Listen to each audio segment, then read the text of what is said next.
Kampo ng dating House Speaker na si Martin Romualdez, irerespeto ang proseso ng Office of the Ombudsman. Detalye na balita mula kay Manang Milky Rigonan, Aris Joel, Manang Milky, good morning.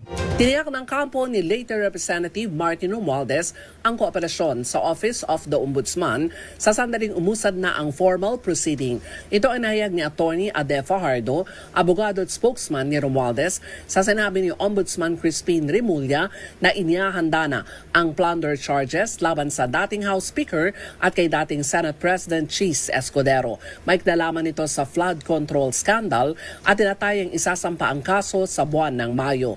Ayon kay Fajardo, ang sinabi ni Remulla ay paghahanda ng reklamo. Wala pang kasong naisampa, walang nakitang probable cause at sa ngayon anya, walang determination of liability. Binigyang din ni Fajardo hanggang ngayon, walang ebidensya na direktang mag-uugnay kay Romualdez sa anumang ghost at substandard projects na may kinalaman sa flood control. Umapel ang kampo ng dating House Speaker na mareresolba ang kaso base sa mga ebidensya at due process at hindi dahil sa politika at mga spekulasyon. Ako si Milky Rigonan, nagulat para sa DZRH, una sa Pilipinas, una sa Pilipino. Maraming salamat, Manang Milky.